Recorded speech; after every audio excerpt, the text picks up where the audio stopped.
नमस्कार, capital TV की special story देख रहे हैं आप और मैं हूं आपके साथ साइमा। राहुल गांधी की भारत जोड़ो यात्रा के पहिए थम चुके हैं और अब उम्मीद भी कम ही नजर आ रही है कि दोबारा से राहुल गांधी की यात्रा शुरू भी हो पाएगी।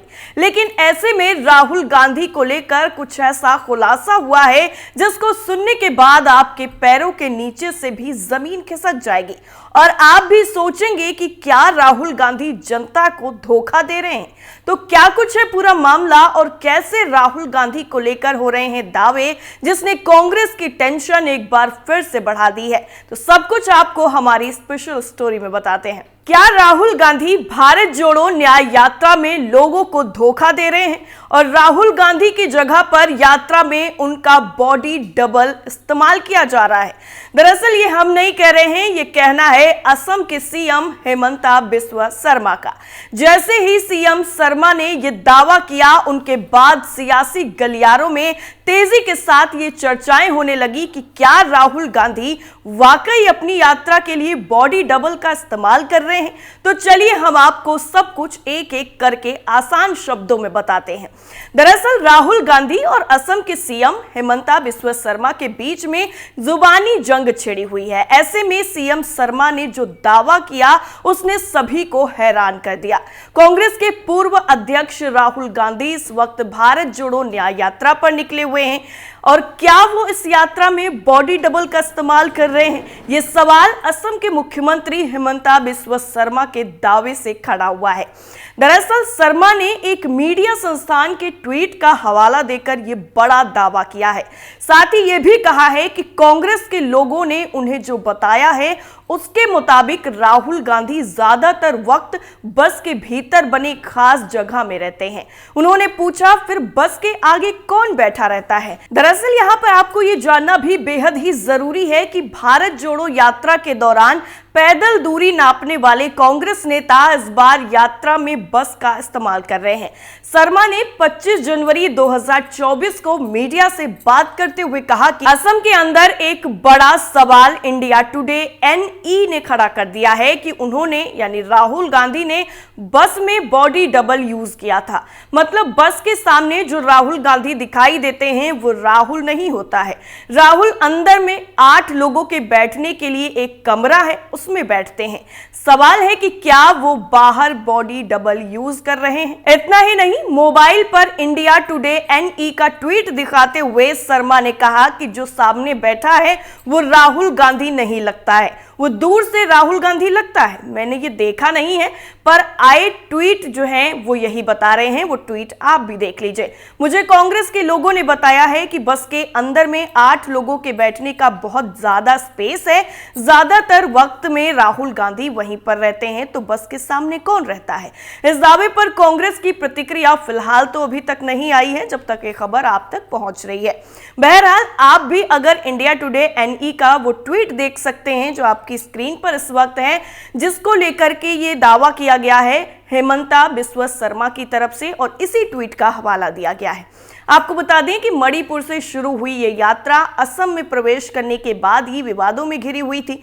मुख्यमंत्री ने राहुल गांधी के खिलाफ भीड़ भड़काने के मामले में एफआईआर दर्ज करने के निर्देश भी असम के डीजीपी को दिए थे और अभी के लिए फिलहाल राहुल गांधी की यात्रा बंद है। ऐसे में सवाल ये उठता है कि आखिर राहुल गांधी का अगर कोई बॉडी डबल है तो वो है कौन? तो वो भी हम आपको बताते हैं। दरअसल एक न्यूज चैनल ने राहुल गांधी के कथित बॉडी डबल का अभी कुछ दिनों पहले ही इंटरव्यू किया है। इनका नाम है राकेश कुशवाहा। ग्रे दाढ़ी और सफेद टी शर्ट में वो कांग्रेस के पूर्व अध्यक्ष राहुल गांधी की तरह ही नजर आते हैं। ये इंटरव्यू तब किया गया जब राहुल गांधी की यात्रा ऊपरी असम के जोरहाट में थी। कुशवाहा मध्य प्रदेश के भोपाल के रहने वाले हैं और वो 14 जनवरी 2024 से ही इस यात्रा का हिस्सा बने हुए हैं। यात्रा इसी दिन मणिपुर से शुरू भी हुई थी। उनका कहना है कि मैं गर्व महसूस कर रहा हूं कि युवा कांग्रेस के समय से मैं राहुल जी का अनुसरण अपने नेता के तौर पर करता रहा हूं। यात्रा के पहले चरण में राहुल जी से मिलने के बाद मेरे लुक पर ध्यान दिया गया। ये गर्व का क्षण है कि जब मेरे देशवासी मेरी तुलना राहुल जी से करते हैं और कई मौकों पर मुझे राहुल कहकर बुलाते हैं। इतना ही नहीं, शर्मा ने यहां तक कह दिया है कि राहुल उस कूपे के अंदर बैठा रहता है जिसमें 8 व्यक्तियों के रहने की जगह है और ये बॉडी डबल दूर से राहुल गांधी जैसा दिखता है और लोगों का मानना है कि वो राहुल गांधी के लिए यात्रा में मीलों पैदल भी चलता है। वहीं राहुल गांधी अपने करीबी सहयोगियों के साथ चाय और नाश्ते का आनंद बस के अंदर लेते रहते हैं। दरअसल आपको बता दें कि राहुल गांधी ने मार्च के असम चरण के दौरान 17 जिलों में 833 किलोमीटर की यात्रा की है, जो 18 जनवरी को शुरू हुई और 25 जनवरी को समाप्त हुई है। वहीं दूसरी तरफ अगर हम बात करें राहुल गांधी की यात्रा की और विपक्षी पार्टियों के सहयोग की, तो इसमें ममता बनर्जी ने सबसे पहले अपने हाथ पीछे खींच लिए हैं। पश्चिम बंगाल की सत्ताधारी तृणमूल कांग्रेस यानी टीएमसी प्रमुख ममता बनर्जी और कांग्रेस के पूर्व अध्यक्ष राहुल गांधी कुछ दिन पहले तक इंडिया गठबंधन की बैठकों में साथ नजर आ रहे थे। अब ममता बनर्जी ने 2024 का लोकसभा चुनाव अकेले लड़ने का ऐलान कर दिया और एकला चलो की नीति अपना ली। दीदी के इस दांव के बाद कांग्रेस बैकफुट पर आ गई है। कांग्रेस डैमेज कंट्रोल के मोड में है, तो वहीं ममता बनर्जी के तेवर नरम पड़ते नजर नहीं आ रहे हैं।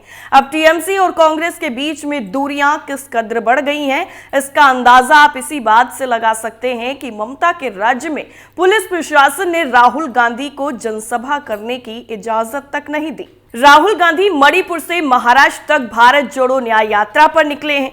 राहुल गांधी की यात्रा पश्चिम बंगाल में प्रवेश भी कर चुकी है।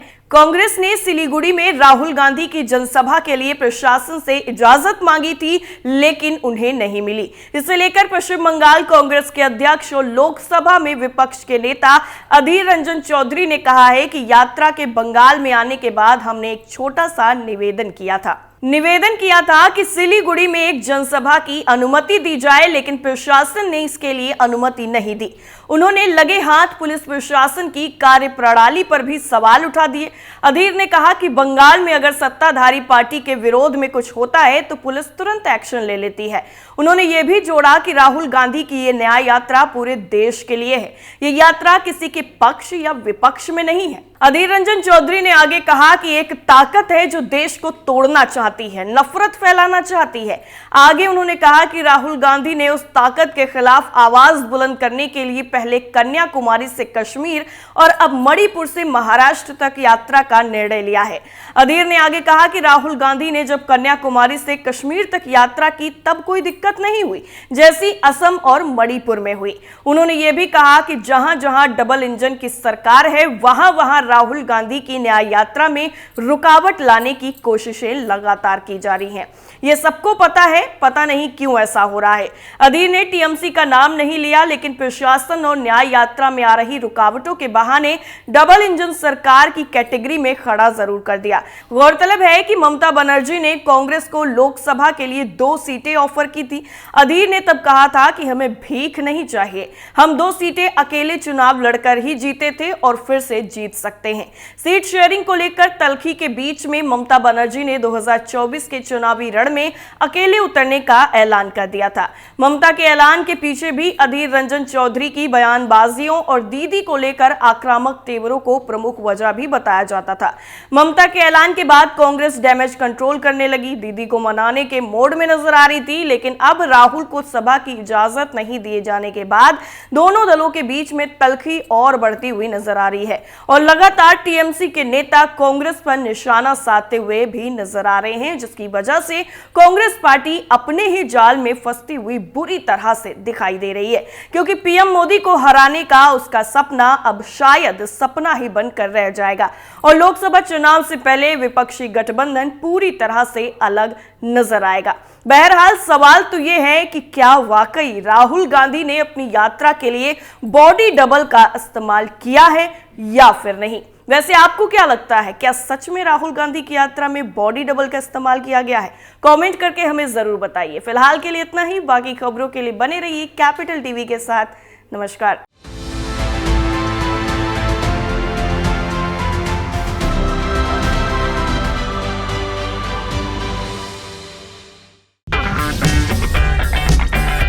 अगर आपको हमारा वीडियो पसंद आया हो तो इसे लाइक करें, हमारे चैनल को सब्सक्राइब करें और हाँ, बेल आइकन दबाना ना भूलें ताकि आप तक हमारे वीडियो की नोटिफिकेशन पहुंचती रहे। आप अपना सुझाव हमें कमेंट बॉक्स में दे सकते हैं। हमारे साथ जुड़ने के लिए शुक्रिया।